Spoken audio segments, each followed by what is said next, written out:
Hello student, welcome back to our English class.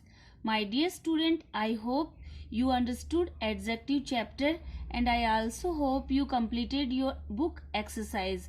So today we are going to start our new chapter number 5, verbs. Okay, so listen to me carefully. What is verb? How many kinds of verbs? Let us see. Let's get started. A verb is a word which denotes action, possession, state of being and can also act as a noun and an adjective etc. कि जो verb होती है वो एक शब्द है जो कि डिनोट करता है किसी भी एक्शन को, पोजीशन को, ओनरशिप को या स्टेट ऑफ बीइंग जो उसकी दशा है, कंडीशन है उसको, या can also act as a noun और कभी ये नाउन की तरह कार्य करता है या एडजेक्टिव की तरह कार्य करता है. ये कैसे करता है? So let us see the example.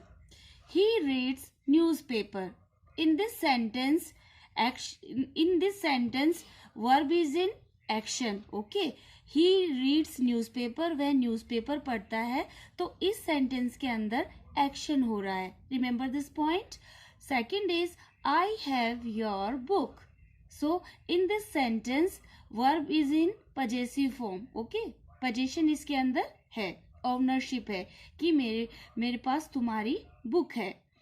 Third is once there was a king.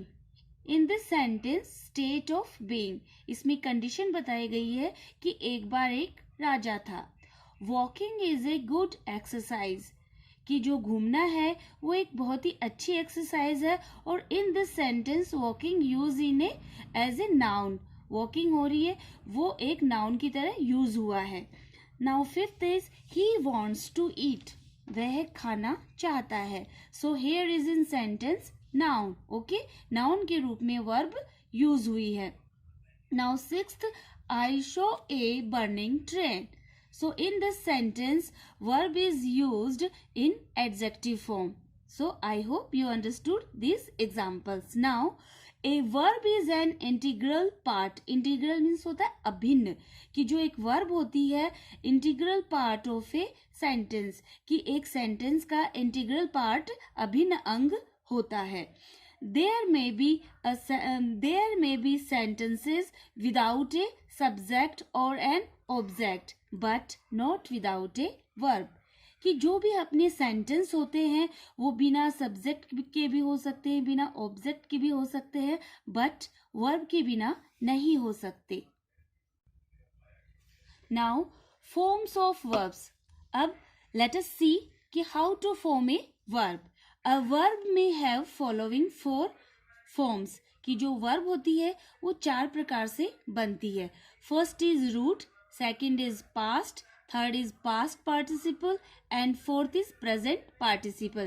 Suppose we have a drink verb, so it's a past drank, past participle drunk and present participle drinking. Now another example of verb, see, learn, learnt, learnt and learning. Okay, these are the 4 forms of verb. Now types of verb. अब हम ये देखेंगे कि verbs कितने types की होती हैं.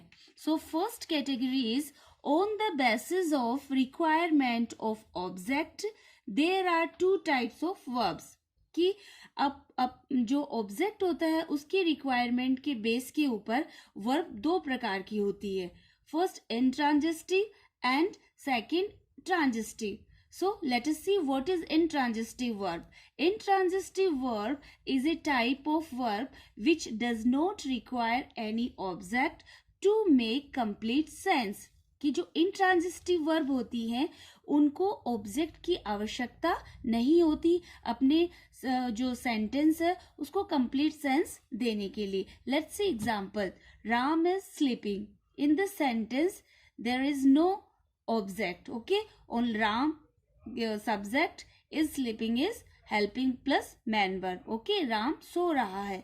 Another sentence is they are swimming. वे तैर रहे हैं. The birds are flying. पक्षी उड़ रहे हैं. So in this sentence no need to object. Now transitive. Transitive is a type of verb which requires object to make the sense clear. Transitive verb में object की require need होती है किसी भी सेंटेंस को उसका कंप्लीट सेंस देने के लिए. Let us see example. He took lunch. उसने अपना लंच लिया. So in this sentence he is pronoun took is verb and lunch is object. So this sentence is transitive. In this sentence, transitive verb. Now second is he made a chair. उसने एक chair बनाई. In this sentence, he pronoun made verb and a chair is a object. Okay. So here is transitive verb. Third is Sachin loves cricket. In this sentence also transitive verb. Sachin is a noun, loves is a verb and cricket is object. Sometimes a transitive verb takes complements to make complete sense. कि कभी कभी जो होता है transitive verb को वो लेती है कॉम्प्लीमेंट से, नहीं जो उसके आगे के जो उस सेंटेंस को कंप्लीट करने के लिए जो नेसेसरी थिंग्स होती हैं टू मेक कंप्लीट सेंस, उस सेंटेंस को एक कंप्लीट सेंस देने के लिए. For example, Ashoka was a great king. So in this sentence, Ashoka is noun, was verb, a great king is a object with complements. Okay. Now second is he made me the president of the club. He pronoun made verb, me object. The president of the club is a complement sentence. Okay. So now sometimes a transitive verb takes two objects. कभी कभी हम देखते हैं कि sentence के अंदर two objects होते हैं. One indirect object in the form of person. पहला जो ऑब्जेक्ट होता है वो इनडायरेक्ट होता है जो कि एक पर्सन व्यक्ति के रूप में होता है. And one direct object in the form of the things. और दूसरा ऑब्जेक्ट डायरेक्ट ऑब्जेक्ट होता है जो किसी थिंग के रूप में होता है. Now let us see the example. He gave me a pen. तो in this sentence he pronoun gave verb me and a pen is both are object. So here is me is indirect object and pen is a indirect object. Remember this point. Now second category is on the basis of the structural role verb may be divided into four parts. Okay. दूसरा एक संरचना structure उनका जो rule होता है verb का वो 4 भागों में उसको बांटा जा सकता है. So let us see which 4 parts are there. वो first is main verb. Main verb क्या होती है कि इट एक्सप्रेसेस द एक्शन, कि जो कार्य को प्रकट करती है इटसेल्फ, स्वयं. कि मैन वर्ब जो होती है वो अपने कार्य खुद करती है without taking help from any other verb. दूसरी वर्ब की सहायता के बिना, विदाउट टेकिंग हेल्प, की उसको किसी दूसरे की नीड नहीं होती, वो that is called main verb. Let us see example. He knows me. वह मुझे जानता है. So in this sentence knows is a main verb. Ram killed Ravan. Also in this sentence main verb killed. Okay. Ram noun and killed verb and Ravan is object. Now second is auxiliary verb, सहायक क्रियाएं. It helps the man verb.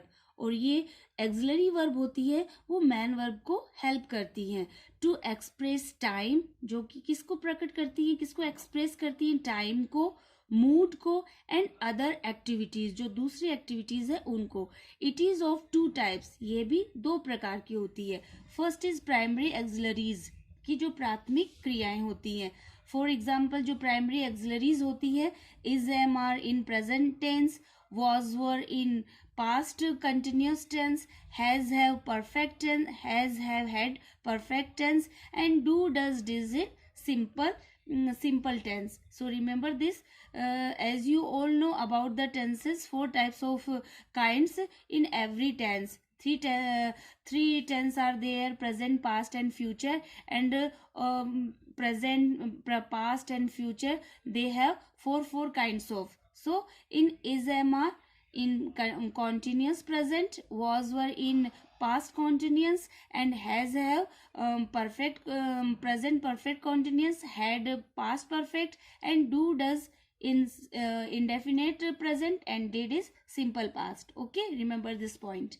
Now second is modal auxiliaries. Okay, जो अपने modals होते हैं से like can, could, may, might, must, should, ought to, will, shall, would, dare, need, use to, etcetera. Now third is causative verb. Causative verb होती है कि it includes get, make, etcetera that causes the action to take place. कि causes जो कारण होता है किसी कार्य को उस प्लेस में लिया जाता है कि टेक प्लेस, जिस जगह पर जिस स्थान पे जो एक्शन किया जाता है वो उसका कारण बनता है, तो that is called causative verbs. Let's see the example. He made me laugh. उसने मुझे हंसाया. तो ये उसका कॉज है. Okay, remember this point. Now he got his house to be built by Ram. कि यह उसका घर to be built by Ram, Ram के द्वारा बनाया गया. So in these sentences made and got is a causative verbs. So my dear student, I hope you understood these topics. Remaining part we will discuss in our next video. Till now, have a nice day.